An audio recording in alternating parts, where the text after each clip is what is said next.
Sensitivity अभी भी apply नहीं हो रहा, अपने ग्राफिक टैब वाले ड्राइवर के सेटिंग्स पे जाओ और वहाँ पे इस टाइप का विंडोज इंक होगा, इसे इनेबल कर दो और अब तुम्हारा प्रेशर सेंसिटिविटी अच्छे से वर्क करेगा। और इसके बाद सबसे पहले एक सेटिंग है जिसे तुम्हें डिसेबल करनी है, सिंक विथ इरेजर। अब इससे क्या होगा कि जब तुम ब्रश के साइज चेंज करोगे तो ऑटोमेटिकली इरेजर का भी साइज ब्रश के अकॉर्डिंग चेंज हो जाएगा, या फिर तुम इरेजर का साइज चेंज करोगे तो ब्रश का साइज भी वही हो जाएगा जो इरेजर का साइज रहता है। सिंक विथ इरेजर या फिर सिंक विथ क्लासिक ब्रश, इस सेटिंग को डिसेबल कर दो। तो यहाँ पे हम एनिमेशन स्टार्ट करते हैं। तो सबसे पहले अगर तुम कुछ भी ड्रॉ करते हो तो यहाँ नीचे टाइम लाइन में की फ्रेम ऐड हो जाएगा। एडोब एनिमेट में इसे की फ्रेम बोलते हैं। तो सबसे पहले हम F7 प्रेस करेंगे और अगर तुम लैपटॉप पे यूज कर रहे हो तो फंक्शन ये वाला बटन, इसको होल्ड करके F7 प्रेस करना। तो F7 क्लिक करके हमने यहाँ पे एक ब्लैंक फ्रेम ले लिया है। तो हम सबसे पहले ओनियन स्किन ऑन करेंगे यहाँ से। अब हमें ये प्रीवियस फ्रेम दिख रहा है, मैं इसी पे ट्रेस कर दूंगा। अब मैं कीबोर्ड पे V क्लिक करूंगा जिससे हमारा सिलेक्शन टूल इनेबल हो जाएगा, जिससे मैं इस वाले सर्कल को सेलेक्ट करके थोड़ा सा आगे बढ़ा दूंगा और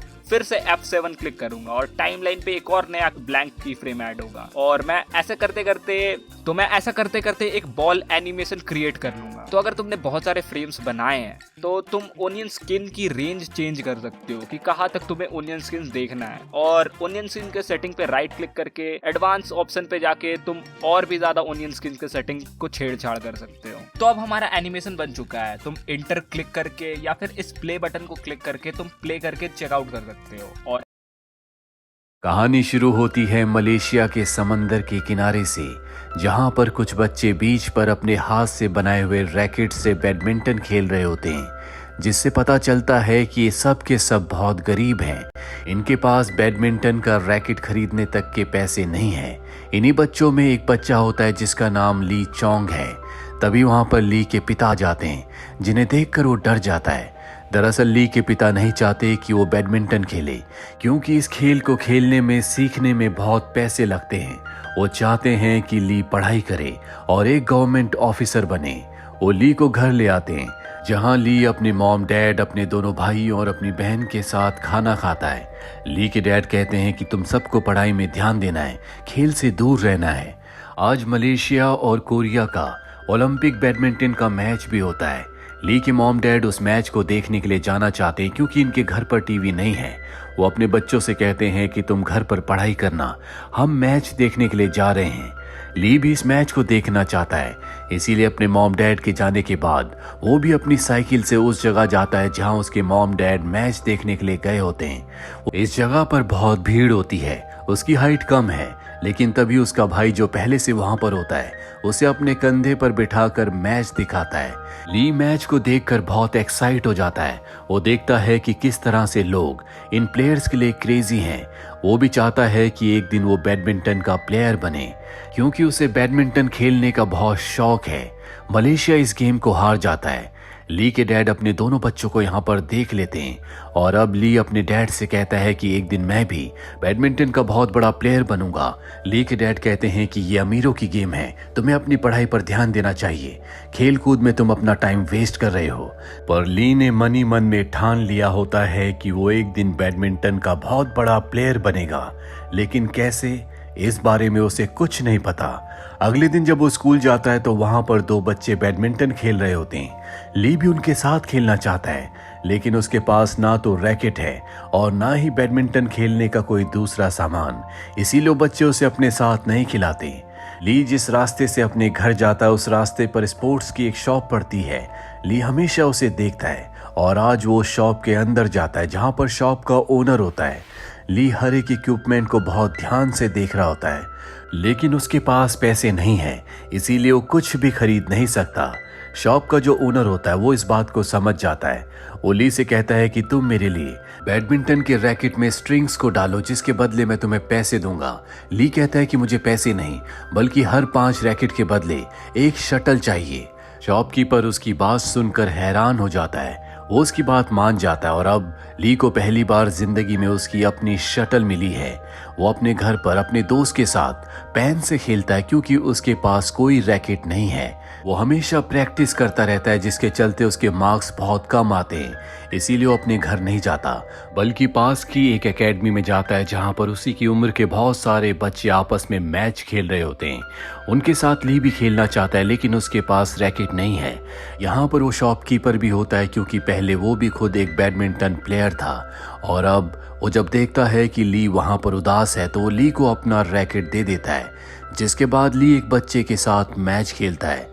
शुरू में उसे समझ नहीं आता कि उसे कैसे शॉट्स खेलने चाहिए, पर जब वो दूसरे बच्चों को ध्यान से खेलते हुए देखता है तो उसे समझ में आ जाता है, जिसके बाद वो बहुत अच्छा परफॉर्म करता है और अपने ओपोनेंट को हरा देता है, जिसके बाद उसे ट्रॉफी मिलती है। साथ ही शॉपकीपर ने जो रैकेट उसे खेलने के लिए दिया था, वो रैकेट वो ली को दे देता है। ली के पास पहली बार खुद का रैकेट आया है। यहाँ पर एक कोच भी होता है जो ली की गेम से बहुत इम्प्रेस हुआ होता है, इसीलिए ली के साथ उसके घर जाता है।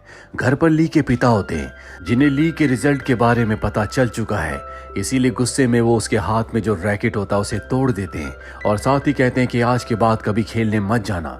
कोच ली के पिता को समझाने की कोशिश करते हैं कि आपका बच्चा बहुत अच्छा खेलता है, उसका भविष्य इस खेल में उज्जवल है, और ली के पिता कोच की बात नहीं सुनते। कोच ली की मॉम को भी समझाने की कोशिश करता है, लेकिन उसकी मॉम मजबूर है और अब मजबूरी में कोच को यहाँ से जाना पड़ता है। दरअसल ये कोच उसी शॉपकीपर का दोस्त है जिसने ली को अपना रैकेट दिया था। रात को ली जब सो रहा होता है तो उसकी मॉम उसके पास उसकी ट्रॉफी लाती है जो उसने आज मैच में जीती थी। इसका मतलब यह है कि उसकी मॉम चाहती है कि वो बैडमिंटन खेले। अगले दिन वो शॉपकीपर की दुकान पर जाता है, जहां पर शॉपकीपर ली से कहता है कि हम लोग एक चैरिटी मैच करवाते हैं, मैं चाहता हूं कि तुम उस मैच में खेलो। ली तैयार हो जाता है। ली को वो उस जगह ले जाता है जहां पर वो मैच हो रहा होता है, लेकिन ये कोई चैरिटी मैच नहीं, बल्कि यहाँ पर दो प्लेयर आपस में खेलते हैं और बाकी जो लोग होते हैं वो इनकी हार और जीत पर पैसे लगाते हैं। लेकिन ली को इस बारे में कुछ पता नहीं होता। अब वो अपना मैच खेलना शुरू करता है। शुरू में ली बहुत अच्छा परफॉर्म नहीं कर पाता, लेकिन बाद में वो बहुत अच्छे शॉट्स खेलता है, जिससे वो मैच जीत जाता है। मैच जीतने के बाद शॉपकीपर उसे एक ट्रॉफी देता है ताकि उसे ना पता चले कि यहाँ पर बैटिंग होती है। शॉपकीपर हर रोज ली को अपने साथ इसी जगह लाता है जहाँ पर वो मैचेस खेलता है, और मैच जीतने के बाद शॉपकीपर उसे ट्रॉफी देता है। उसे घर पहुँचने में भी देर हो जाती है। जो भी ट्रॉफीज वो जीता है उन्हें वो छुपा कर रखता है, और एक दिन उसके डैड इन ट्रॉफीज को देख लेते हैं, जिसके बाद वो अपने बेटे को ढूंढने के लिए जाते हैं। उन्हें पता चलता है कि ली उस जगह गया है जहां पर बैटिंग होती है, और अब वो भी वहां पर पहुंच जाते हैं जहां पर वो उस आदमी को देखते हैं जो इस पूरी जगह को कंट्रोल करता है, जो यहाँ पर बैटिंग करवाता है। ये गैंगस्टर है। ली के पिता कभी यहाँ पर खेलने आया करते थे, वो बहुत अच्छे प्लेयर थे। वो अपने फ्रेंड के साथ यहाँ खेलते थे, और एक दिन इसी गैंगस्टर ने उन्हें कहा था कि तुम्हें एक मैच को फिक्स करना होगा जिस पर बहुत बड़ा अमाउंट लगा हुआ था। लेकिन ली के पिता और उसके दोस्त मना कर देते हैं, जिस वजह से गैंगस्टर को बहुत बड़ा नुकसान होता है। और जब ये दोनों घर जा रहे होते हैं तो गैंगस्टर इनके पीछे अपने लोगों को भेजता है। ली के पिता तो बच जाते हैं, लेकिन उसके पिता के दोस्त को गैंगस्टर के लोग मार देते हैं, जिसके बाद ली के पिता को इस इलीगल बैडमिंटन गेम से नफरत हो गई। उन्होंने हमेशा के लिए इस जगह पर आना छोड़ दिया, और इसीलिए वो नहीं चाहते कि उनके बच्चे इस गेम को खेलें। लेकिन अब वो यहाँ पर आ चुके हैं। गैंगस्टर उन्हें देख लेता और कहता है कि अगर तुम अपने बेटे के साथ यहाँ से जिंदा वापस जाना चाहते हो तो तुम्हें एक मैच खेलना होगा जो कि डबल्स है। और अब ली के पिता पहली बार ली के साथ मैच खेलते हैं। ली बहुत अच्छा परफॉर्म करता है। उसकी गेम देखकर ली के पिता हैरान हो जाते हैं। जल्द ही ये इस गेम को जीत जाते हैं। ली के पिता ली से कहते हैं कि मुझे हारना पसंद नहीं और गोल्ड मेडल मुझे बहुत पसंद है। दरअसल उन्होंने अब ली को इजाज़त दे दी है कि वो ट्रेनिंग ले सकता है। ली अब एकेडमी जाता है जहां पर कोच उसे ट्रेनिंग देना शुरू करते हैं। यहाँ पर ली के साथ और भी प्लेयर्स हैं जो सब उससे बड़े हैं। ली बहुत अच्छे से एक्सरसाइज नहीं करता, लेकिन गेम वो बहुत अच्छी खेलता है। अब एक दिन यहाँ पर नेशनल टीम के सिलेक्शन के लिए कमेटी आती है।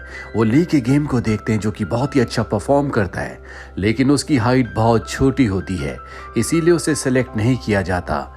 ली की मॉम उसे ये बात बताती है, ली कहता है कोई बात नहीं, मैं मेहनत करूंगा। और अब वो हर वो काम करता है जिससे उसकी हाइट बढ़ सके। वो टाइम से सोकर सुबह जल्दी उठ जाता है, वो हर एक एक्सरसाइज को परफॉर्म करता है, वो खाने में भी ध्यान रखता है। कुछ साल बीत जाते हैं और अब ली की हाइट बढ़ चुकी है। एक बार फिर से सिलेक्शन के लिए वहां पर कमेटी आती है। उन्हें अपनी परफॉर्मेंस दिखा रहा होता है, लेकिन तभी उसकी नी पर चोट लग जाती है, जिस वजह से वहीं पर बैठ जाता है। पर वो हिम्मत नहीं हारता, एक बार फिर से वो परफॉर्म करना शुरू करता है। हालांकि अब उसकी परफॉर्मेंस डाउन हो चुकी है, लेकिन जो सिलेक्शन कमेटी होती है उसके करेज को देखकर बहुत इम्प्रेस हो जाती है और सब ये तय करते हैं कि ली को एक मौका देना चाहिए।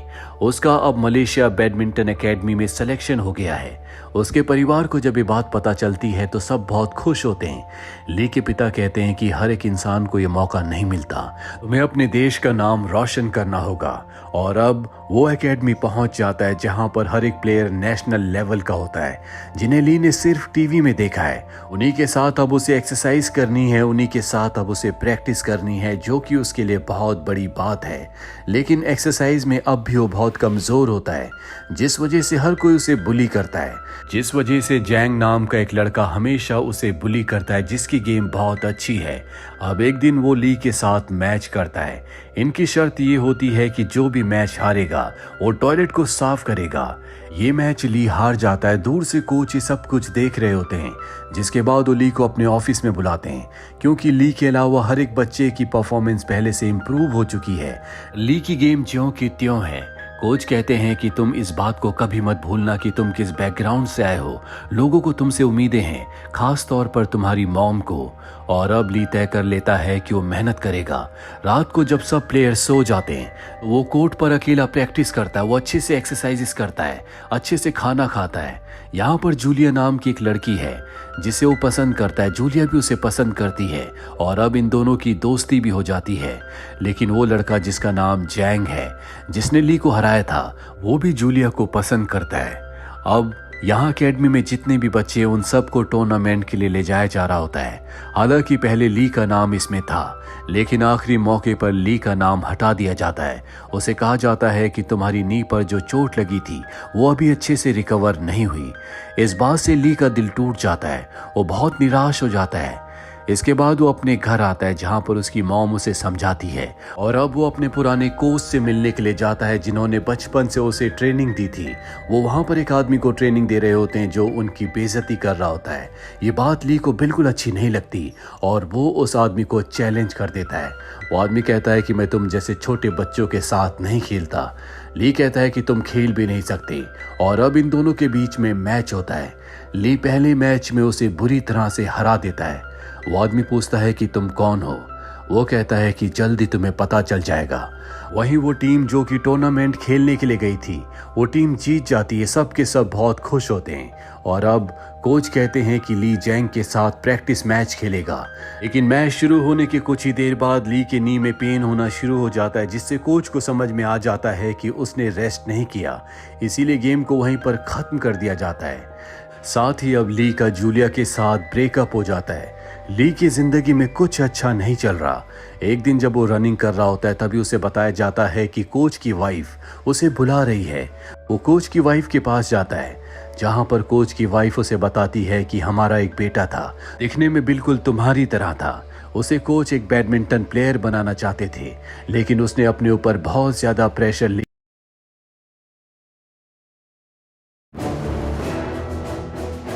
This is where the strongest trainer is determined. The Pokemon World Coronation Series Masters 8. यहाँ सबसे ताकतवर train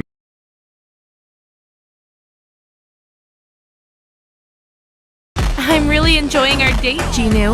This isn't a date, Jenna. It's just a family dinner. It's so good, Genu. You're the best stepbrother I could have ever asked for. Again, we're not step siblings. We're blood related. I don't know. Dad left a long time ago, and we have different colored hair. We're and... not f***ing, Jenna. Fine. New mission alert. Oh God. Mission title: Sister Leveling. Sweet Home, Alabama. Reject. This mission cannot be rejected. Like hell it can't. Failure to complete this mission will result in your immediate death.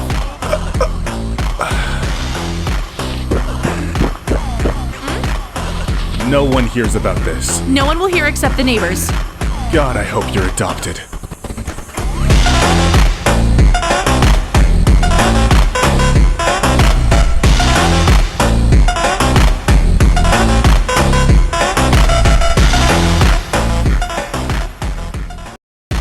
really enjoying our date, Ginu.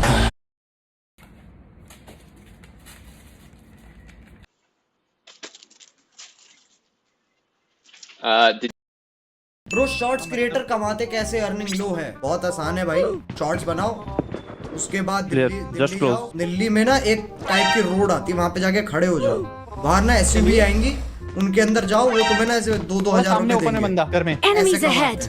Bro shorts creator कमा 얘 너무 예쁘다. 할머니 눈매랑 똑같이 생겼네. 엄마, 할머니 아니고 공주님 같아. 왕자님, 남자애.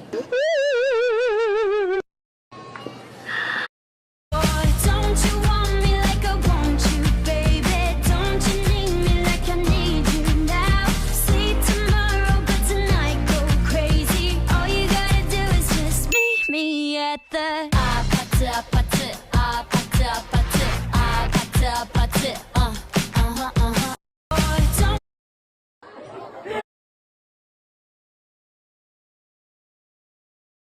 This is the daily workout quest from Solo Leveling, aka the One Punch Man Stolen Challenge. It's the same workout that took Jinwoo from a scrawny weakling to an absolute beast. So for the next 7 days, I will be using his exact routine to see if I can withstand the same intense training and become even leaner like Jinwoo. Jumping right into the workout, I was starting off strong. The first 3 exercises on the quest weren't too bad, but when I started the 10-kilometer run, I realized I had underestimated Jinwoo's routine. 10 kilometers was an insane amount of running, and over the next few days things weren't looking good. In fact, I was the sorest I had ever been in my life.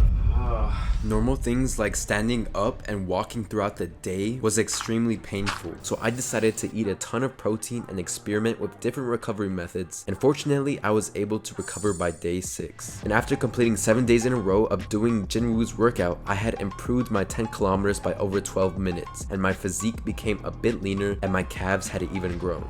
This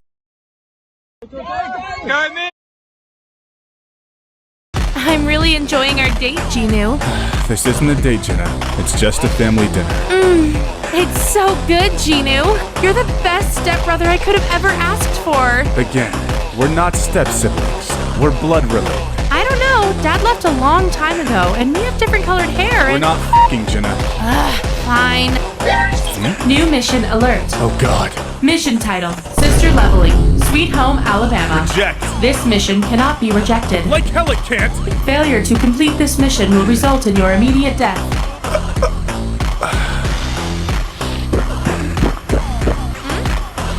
No one hears about this. No one will hear except the neighbors. God, I hope you're adopted.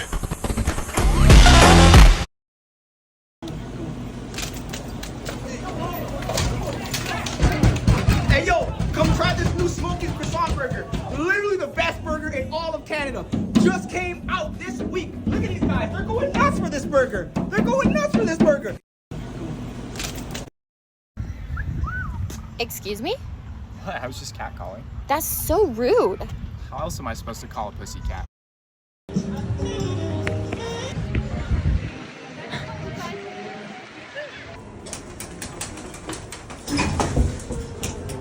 Going up. Why? Why? Oh hey!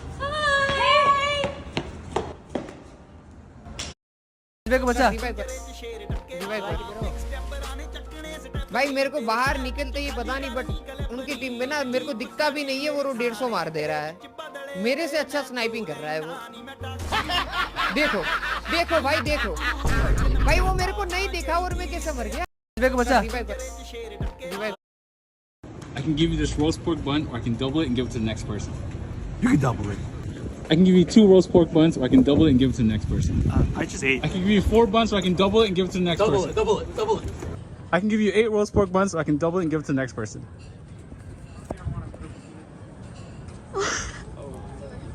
I can give you this roast. This is why he doesn't bring his mom to watch his races, because normally you need absolute silence in order to hear the starting noise. But when his mom came to watch him race, she did something unexpected that cost him the whole race.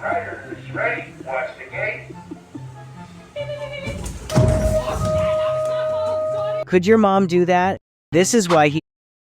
यार वो भी क्या दिन थे ना जब अपन ये game यहाँ पर नहीं यहाँ पर खेला करते थे और यहाँ आके पता ही नहीं चलता।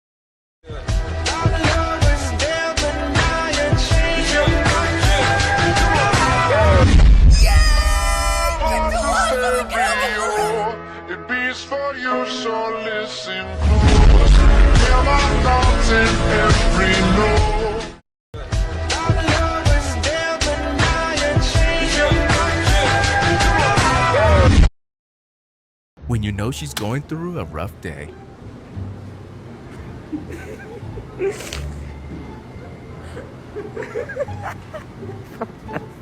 When you know she's going through a rough day. You kidding me? Who said that you're allowed to be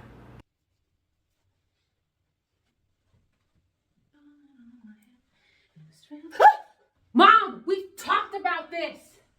You kidding me? Who said Did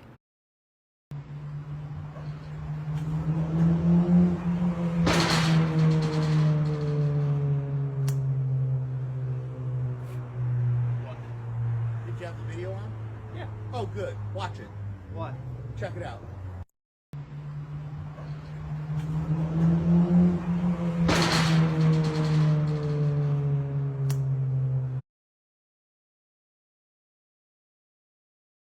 Seven weeks ago, our daughter Aria started her ISR swim program so she can start to learn to swim and be able to float and rescue herself in the water. The first few weeks, her instructor spent time just getting Aria used to the water and getting that feel of rolling onto her back so she can start to learn to float on her own. It's really amazing to watch your baby learn a new life skill and seeing her progress. I'm not some adult just giving you a hard time. I'm actually trying to help, okay? It's really easy to get hooked, especially at your age. Believe me,